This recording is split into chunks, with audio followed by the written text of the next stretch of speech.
हरे कृष्णा, राधे राधे। हम सभी साधक भागवत रत्न प्रहलाद जी का चरित्र श्रवण कर रहे हैं। आज का प्रसंग है विद्यालय में कृत्या की उत्पत्ति। प्रहलाद की दयालुता। राजसभा में तीसरी बार प्रहलाद का बुलावा।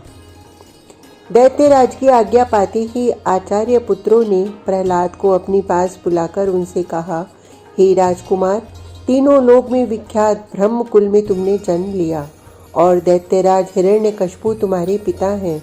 किसी देवता, अनंत भगवान अथवा किसी के आश्रय बनने की तुमको क्या आवश्यकता है। तुम्हारे पिताजी स्वयं तीनों लोक के स्वामी हैं और तुम भी एक दिन उत्तराधिकार द्वारा तीनों लोक के स्वामी बनोगे। अतएव विपक्षी लोगों की स्तुति छोड़ अपने पिता की आज्ञा को सुनो। पिता समस्त गुरुओं के गुरु हैं, अतः तुम उन्हीं की आज्ञा का अनुसरण करो। प्रहलाद ने कहा, आचार्य चरण, आपने अधिकांश बातें यथार्थ ही कही हैं। मेरा कुल महर्षि मरीचि का जगत विख्यात कुल है। पिता का प्रभुत्व ही यथार्थ ही है और पिता परम गुरु है, यह भी मिथ्या नहीं। किंतु आपने जो अनंत भगवान के आश्रय की अनावश्यकता बतलाई सो ठीक नहीं। गुरुजी, आप यदि क्रुद्ध न हो और मेरे अपराध को क्षमा करें तो मैं यह बतलाऊं कि केवल मुझको ही नहीं प्रत्युत सभी प्राणियों को भगवान अनंत के आश्रय की कितनी बड़ी आवश्यकता और उसके आश्रय से कितना बड़ा कल्याण होता है। जिन अनंत भगवान से धर्म, अर्थ, काम और मोक्ष चारों पदार्थ प्राप्त होते हैं, उनके आश्रय की आवश्यकता वास्तव में क्या बतलाई जाए। महर्षि मरीचि, दक्ष प्रजापति तथा अन्यान्य ऋषियों ने अपने अपने तपोबल से अर्थ, धर्म और काम की प्राप्ति की है, परंतु उनमें से अंत में कुछ लोगों ने समाधि ध्यान द्वारा अनंत की आराधना करके ही तत्व ज्ञान होने पर मुक्ति प्राप्त की है। सारांश यह है कि त्रिवर्ग के देने वाले भले ही अनेक हों, किंतु चतुर्वर्ग के देने वाले तो एकमात्र भगवान अनंत ही हैं। उनके आश्रय की आवश्यकता के संबंध में भी संदेह हो तो बड़े अचरज की बात है। मैं तो अल्पबुद्धि बालक हूँ, किंतु आप विद्वान हैं। आप जो कुछ कहते हैं वही यथार्थ होना चाहिए, किंतु मेरे विवेक में तो यही आता है कि सबसे बड़ा आश्रय भगवान अनंत का ही है। षंड और अमर कहने लगे, बेटा प्रहलाद, ये हमारे अंतिम वचन हैं। अब हमारा तुम्हारा गुरु शिष्य का संबंध छूटता है और यदि अब भी तुम हमारी आज्ञा मानकर विष्णु की चर्चा नहीं छोड़ोगे तो हम कृत्या को उत्पन्न करके तुमको भस्म कर देंगे। प्रहलाद ने कहा, हे गुरुवर, आप लोग बुद्धिमान होकर मुझको क्यों भ्रम में डालते हैं। भला बतलाइए तो कौन किसको मार सकता है और कौन किसकी रक्षा कर सकता है। मारने और रक्षा करने वाला तो आत्मा ही है, जो अपने आप असाधु और साधु कर्म द्वारा अपने को मारता और अपनी रक्षा करता है। प्रहलाद का उत्तर सुनकर पुरोहितों का क्रोध सीमा उल्लंघन कर गया और उन्होंने तुरंत ही मंत्र बल से एक महान विकराल ज्वालामयी कृत्या को उत्पन्न किया।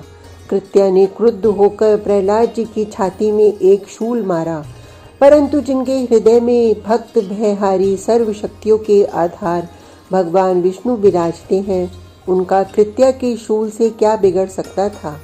शूल प्रहलाद के वज्र हृदय में लगते ही टूक टूक हो गया और सैकड़ों टुकड़ों में परिणत होकर भूमि पर गिर पड़ा। प्रहलाद के ऊपर जब कृत्या का आघात सफल न हुआ, तब उसने अपने उत्पन्न करने वाले पुरोहितों पर आक्रमण किया और उनका वध कर स्वयं भी नष्ट हो गई। अपने हेतु से पुरोहितों का मरना प्रहलाद के लिए असहन हो गया। दयाद्र हृदय प्रहलाद ने कातर कंठ से अपने मारने वालों के लिए परमात्मा से दया भिक्षा की याचना करते हुए कहा, हे सर्वव्यापी जगन्नाथ, हे जगत सृष्टा जनार्दन, आप इन विप्रों की इन दुस्सह मंत्र रूपी अग्नि से रक्षा करें। जिस प्रकार समस्त भूतों में आप जगत व्यापी जगत गुरु विष्णु अवस्थित हैं, उसी प्रकार आप इन ब्राह्मणों में भी हैं। अतएव ये पुरोहित जीवित हो जाएं। इनकी स्तुति करने पर भी जब पुरोहित लोग नहीं उठे, तब प्रहलाद ने फिर कहा, यदि मैं आप विष्णु भगवान को सर्वगत अनुभव करके शत्रु पक्ष में भी अनिष्ट होना नहीं सोचता तो ये पुरोहित जीवित हो जाएं। जो मुझे मारने आए, जिन्होंने विष दिया, आग में जलाया, जिन दिग्गजों ने मुझे रौंदा और जिन सर्पों ने मुझे डस लिया, उन सबको यदि मैं मित्र समझता हूँ और उनका मैं किंचित भी अनिष्ट न चाहता हूँ, तो इसी सत्य के प्रभाव से हे भगवान ये पुरोहित जीवित हो जाएं। धन्य क्षमा के सागर भक्तवर प्रहलाद, और धन्य तुम्हारी भक्ति का अनुपम आदर्श। सत्यवादी अहिंसा में सर्वभूतों में विष्णुदर्शी प्रहलाद की स्तुति समाप्त होते ही भगवत कृपा से पुरोहित उठ बैठे और परम प्रसन्न होकर कृतज्ञ हृदय से प्रहलाद जी को आशीर्वाद देने लगे। बेटा प्रहलाद, तुमने हमारे प्राण बचाए हैं, इसलिए तुम दीर्घायु हो। तुम्हारा बल वीर्य अप्रतिहत, किसी के जीतने योग्य न हो। हे उत्तम विचार के बालक, तुम पुत्र पौत्र एवं धन ऐश्वर्य से युक्त होकर सदा सुखी रहो। पुरोहितों ने आशीर्वाद दे दैत्यराज के पास जाकर उनको सारा वृतांत सुनाया। दैत्यराज ने पुरोहितों के वचन को सुनकर प्रहलाद को राजसभा में बुलाया। प्रहलाद ने जाकर अपने पिताजी को और अन्य पूज्य जनों को सादर प्रणाम किया। पिता की आज्ञा से प्रहलाद के आसन पर बैठ जाने के अनंतर दैत्यराज ने उनसे कहा, हे प्रहलाद, तुम बड़े प्रभावशाली हो।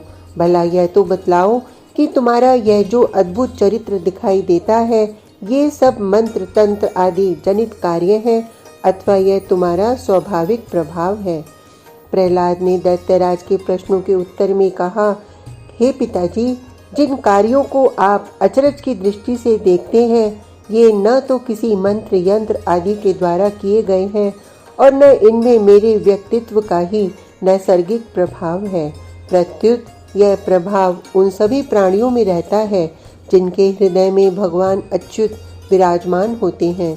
जो प्राणी दूसरों का अनिष्ट करना नहीं चाहते और दूसरों के कष्ट को अपने ही कष्ट के समान जानते हैं, उनके ऊपर किए गए आक्रमण उनको कष्टदायी नहीं होते, क्योंकि उनके अंदर कष्ट के हेतु का अभाव रहता है। जो मनुष्य मन, वचन और कर्म से दूसरों को पीड़ा देने वाले कर्म करते हैं, उनके कर्म रूपी बीज के वृक्ष का फल अत्यंत अशुभ होता है।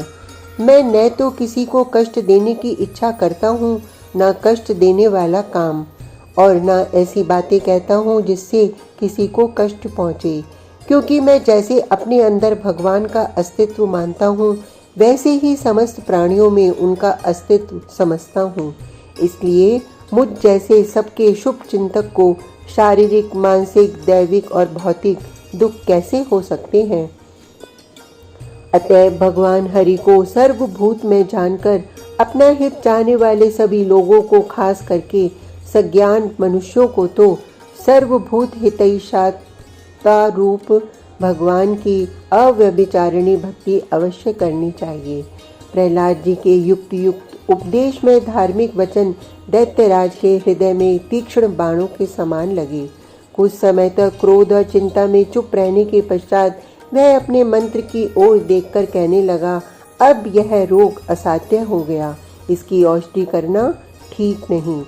हमने जितना ही पुत्र वात्सल्य प्रदर्शित किया, उतना ही उसका परिणाम बुरा हुआ।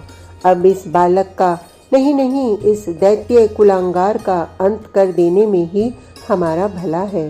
हे असुर वीरों, इसी समय इसको इस 7 मंजिले महल के ऊपर से इस प्रकार नीचे पटको कि जिसमें इसकी एक एक हड्डी चूर चूर हो जाए। दैत्यराज की आज्ञा मिलते ही असुरों ने बड़े हर्ष और क्रोध के साथ प्रहलाद को उठाकर प्रासाद के ऊपर से इतने जोर से फेंका कि जिसमें नीचे गिरने पर उसका नामो निशान तक शेष न रह जाए। किंतु जिन प्रहलाद के हृदय में जगत को धारण करने वाले भगवान केशव विद्यमान हैं, जो सर्वत्र अपने प्रियतम भगवान को देखते हैं, उनके लिए तो सारा संसार समान है। वहाँ ऊंचे नीचे का भाव कहाँ, वे गिरे तो कैसे और कहाँ गिरे, तथा उनके शरीर पर आघात लगे तो किसका। जैसे ही प्रहलाद के रूप में जगतदाता भगवान केशव को जगतदात्री माता पृथ्वी ने ऊपर से आते देखा, वैसे ही उसने उछलकर उनको अपनी गोदी में ले लिया। प्रहलाद पूर्ववत स्वस्थ होकर प्रासाद के नीचे प्रसन्न वदन खड़े हो गए और तन्मय होकर भगवान का ध्यान करने लगे। यह अद्भुत लीला देखकर दैत्यराज के हृदय में बड़ा विस्मय हुआ। उसने समझा कि अवश्य ही इसमें कोई जादू है। अतएव उसने अपने जादूगर मायावी शंबर नामक असुर से कहा कि इस बालक में माया जाल मालूम पड़ता है। मैंने इसको मारने की अनेक चेष्टा की, किंतु यह अब तक अपनी माया से बचता जा रहा है। आप माया के आचार्य हैं, अतएव अब इसकी माया को भली भांति समझकर अपने माया बल से शीघ्र ही इसका वध कर डालो। दैत्यराज की आज्ञा पाते ही शंबर ने अपनी माया से प्रहलाद को मारने की न जाने कितनी असफल चेष्टाएं की। कभी आकाश में उड़ा ले जाता, कभी तलातल में जा घुसता, कभी शीत उत्पन्न करके प्रहलाद को यों ही ठंडा कर देना चाहता, तो कभी 12 सूर्यों के तेज पुंज के समान भयानक अग्नि ज्वाला उत्पन्न करके उसमें उन्हें भस्म करने की चेष्टा करता। कभी एकदम वायु को बंद कर प्रहलाद का दम घोटना चाहता, तो कभी ऐसी तेज हवा उत्पन्न करता कि जो प्रहलाद के शरीर को न केवल सुखा दे, प्रत्युत उसके एक एक परमाणु को ले जाकर न जाने कहाँ फेंक दे। इस प्रकार शंबर ने माया बल से बहुत उपाय किए, किंतु जिन प्रहलाद के हृदय में महामायेश्वर भगवान विष्णु स्वयं विराजमान है, शंबर सरीखे दैत्यों की लाखों माया उनका क्या कर सकती है। शंबर की माया का कुछ प्रभाव नहीं पड़ा। उसके उत्पन्न किए वायु को भगवान विष्णु ने ऐसे पान कर डाला कि उसका कहीं अता पता न रह गया। ऐसी विलक्षण माया भी जब न चल सकी, तब दैत्यराज की चिंता और अधिक बढ़ गई। विचार किया कि अब इससे अधिक छेड़छाड़ करना ठीक नहीं। इसके सुधारने अथवा मारने का उपाय आचार्य शुक्राचार्य जी ही कर सकेंगे। अब यह दूसरे के बूते की बात नहीं रही। इसी विचार से दैत्यराज ने अपने पुरोहितों से कहा कि अब आप लोग इसको अपने साथ ले जाओ और जब तक आचार्य जी तीर्थ यात्रा से लौटकर नहीं आए, तब तक बड़ी सावधानी के साथ रखो। समय समय पर इसे राजनीति की शिक्षा देते रहो, परंतु इस पर किसी मंत्र यंत्र का प्रयोग करने की चेष्टा भूल कर भी मत करना। अवश्य ही इसको असुर सैनिकों के पहरे में रखिए, जिससे यह किसी भारी आदमी से मिलने न पावे। संभव है दिन पाकर इसकी मति बदले, नहीं तो आचार्य जी आने पर इसको ठीक कर लेंगे। यदि उनके सुधारने पर भी यह न सुधरेगा तो वे इसको तुरंत मार डालेंगे। उनके सामने इसकी एक भी माया नहीं चलेगी। हिरण्यकशिपु के इतना कहने पर प्रहलाद अपने गुरुवरों के साथ पुनः विद्यालय को चले गए। आज का प्रसंग इतना ही। कल तक के लिए हरे कृष्णा, राधे राधे।